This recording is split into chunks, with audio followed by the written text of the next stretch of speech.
গোটা বছরে তোমার একবার এমন দিন আসবে জ্বর, ঠান্ডা, কাশি, সর্দিতে কিন্তু তোমার শরীরটা পুরো কেলিয়ে যাবে। আর ঠিক ওই টাইমেই তোমার মুখে কোনো রুচি থাকবে না। সে তুমি যতই ভালো খাবার খেয়ে নাও না কেন, মুখে কোনো স্বাদ থাকবে না। আর ঠিক ওই টাইমেই যদি তোমার মা এরকম একটা রান্না তোমার মুখের সামনে এনে দেয়, তুমি কিন্তু একবারে প্রাণ ভরে খেতে পারবে। জ্বরের টাইমে যতই ভালো খাবার এনে দেওয়া হোক না কেন, তুমি কিন্তু মুখটা ঘুরিয়ে নেবে। কিন্তু এই খাবারটা পেলে কিন্তু আর তুমি না করতে পারবে না। আজ আমি ঘরে সেরকমই একটা সিম্পল মেনু বানিয়েছিলাম। তো চলো তোমাদের সাথে ভিডিওটা শুরু করা যাক। প্রথমেই ৩ পিস মাছের লেজা নিয়ে নিয়েছি, কারণ লেজা খেতে কিন্তু আমার ভীষণ ভালো লাগে। মাছগুলোকে ভালো করে ধুয়ে নুন, হলুদ, একটুখানি সরষের তেল মাখিয়ে রেখে দিয়েছিলাম সাইডে।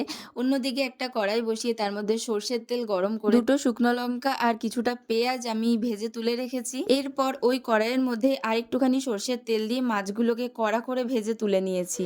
এরপর শুকনো লঙ্কাতে একটুখানি নুন আর সরষের তেল দিয়ে লঙ্কাটাকে ভালো করে ডলে নিয়েছি। লঙ্কার সাথে আমি পেঁয়াজটাকেও একবারে ডলে নিয়েছি। এরপর কিন্তু ২টো আলু সেদ্ধ নিয়ে আমি ভালো করে ঝাল করে মেখে নিয়েছি। চলো থালাটা এবার রেডি করা যাক। নিয়েছি একটু গরম ভাত, সেই পেঁয়াজ, সরষের তেল, লঙ্কা ডলাটা নিয়েছি, আর নিয়েছিলাম আলু সেদ্ধ, আর দিয়েছিলাম ২ পিস মাছ ভাজা। আর মাছ ভাজার একটুখানি তেল রয়ে গেছিল, সেটাও নিয়েছিলাম। আর দেখো খেতে কিন্তু দারুণ হয়েছে। আর জ্বরের টাইমে খেলে কিন্তু পুরো মুখ ছেড়ে যাবে। আজকের এই সিম্পল ভিডিওটা তোমাদের কেমন লাগলো অবশ্যই জানিও। আর তোমরা নেক্সট ভিডিওতে কি রান্না দেখতে চাও সেটাও জানিও। আর তোমাদের ভিডিওটা ভালো লেগে থাকলে like, comment, share and subscribe করে দিও চ্যানেলটাকে। চলো আজকের মতো এই পর্যন্তই। টাটা, সবাই ভালো থেকো।